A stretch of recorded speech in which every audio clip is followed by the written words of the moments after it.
It's Ramadan, so the ever-shrinking Palestinian patch of dirt, the most formidable occupied state in the Middle East, is flexing its Stone Age muscle. Occupied, surrounded, yet dangerous and armed to its teeth, with a laughable dream called Palestine. The illiterate Arabs have devised the deadliest method yet of achieving their goal.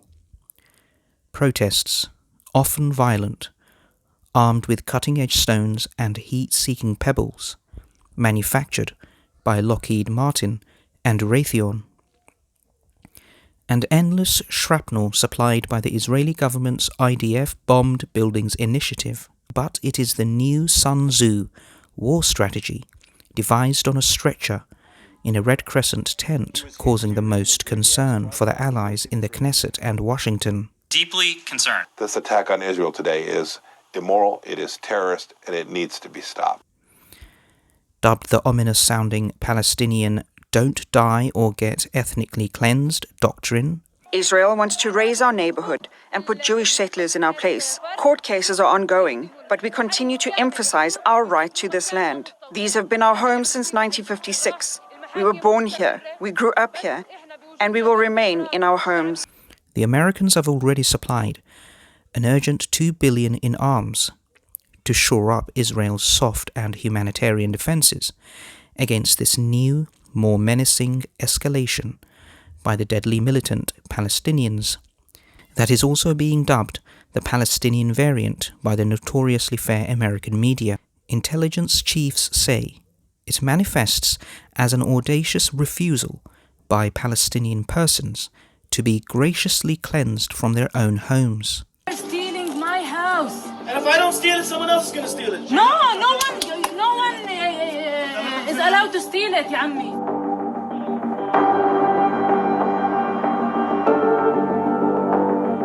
Jacob, you know this is not your house. Yes, but if I go, you don't go back. So what's the problem? What are you yelling at me? I didn't do this. I didn't do this. But It's easy to yell at me, but I didn't do this. You are stealing my house.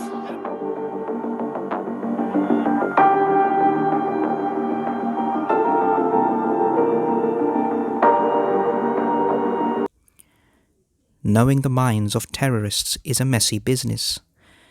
But contacts at West Point assure us the Palestinian reaction to their forceful removal from their lands is documented in genocidal war studies in other parts of the world.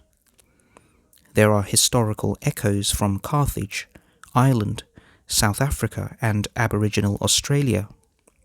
But this is of no comfort to the Israelis, whom once again find themselves at the sharp end of trying to make sense of this ongoing Arab menace. Defended by a rudimentary missile defense system that can only shoot the sun out of the sky, they've urged the UN to ask the deadly Palestinians to immediately cease firing disproportionately deadly stone projectiles out of West Bank and de-escalate, or they will continue to respond with a proportionate force of F-16s, artillery and tank fire. Although there is no direct proof, there are credible reports coming out of Mossad that this round and all future fighting will likely be, minus an Iranian invasion, orchestrated by the corrupt Palestinian authorities as a cover for their internal failings. It's unanimously agreed by anyone with electricity and clean water that it's just what erratic Arabs would do. Under the guise of Ramadan, there was a sudden surge of zealotry, also known as worshipping at the holy site. And there is no evidence from Mossad to indicate this was a consequence of Ramadan. Although not asked, the impartial American Secretary of State has neither denied nor ruled out a nefarious purpose behind the surge. Nor has he denied contact with aliens, or if Elvis is still alive, or if he had killed anyone, or if he was behind that unflushed dump that morning. And since we have no plausible denial from the lying Palestinians, and Hamas has responded with homemade rockets with a minimal chance of leaving Gazan airspace, and more chance of killing Palestinians. And with greater intensity than ever before, even though they're made of irrigation pipes and fertilizer and at risk of running out. Hamas has shown it can spread terror across Israeli cities. And Israel is simply too democratic to lie, its leaders too spotless to use the Arabs as pawns in their own political games. Netanyahu failed to form a government, and then he attacked Al-Aqsa Mosque. Clearly the most obvious provocation I've ever seen in this conflict or almost any conflict. There was no question that Netanyahu's government started it. By the way, there's 7 Israelis dead, including a 6-year-old kid. We are forced to rely on our own biases and interests in concluding that the Arabs have the worst possible motive for doing anything. The greatest flashpoint occurred at the historically Jewish so-called Al-Aqsa compound, when the Israeli military forces opted to compassionately fire indiscriminate rubber-covered bullets at anything with a pulse, including so-called children, and then proceeded to gently storm the third most holiest site in Islam, causing a little distraction for the worshippers there.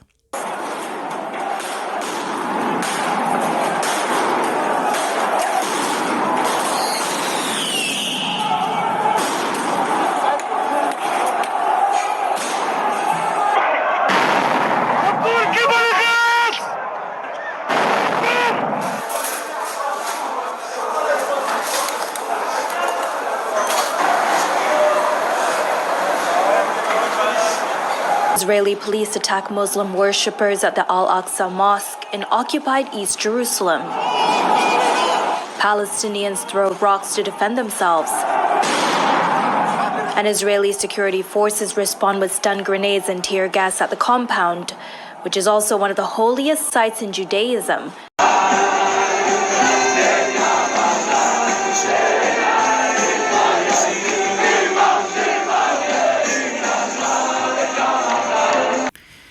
Despite what appear like many right-wing Israelis celebrating, as a fire rages in the historically Jewish and, for the time being, Muslim holy site, isn't it more likely that it is a Palestinian false flag operation, if not, then at least a clumsy shisha-smoking Arab whom in haste dropped a coal? By the time this is over, a staggering 6 peace-loving Israelis whom had relatable, fully human faces and would have made a valuable technological and medical contribution to the free modern world will have sadly died.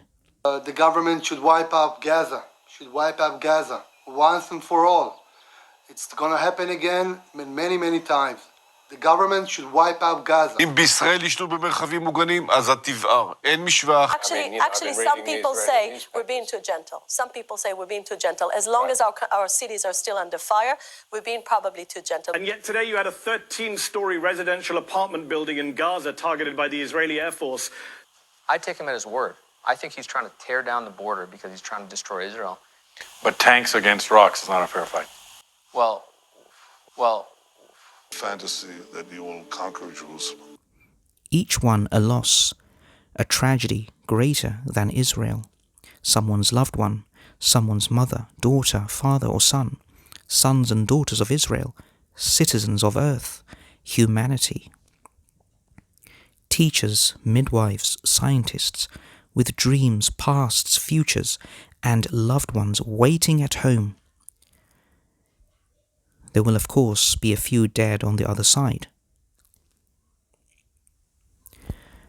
Mostly terrorists.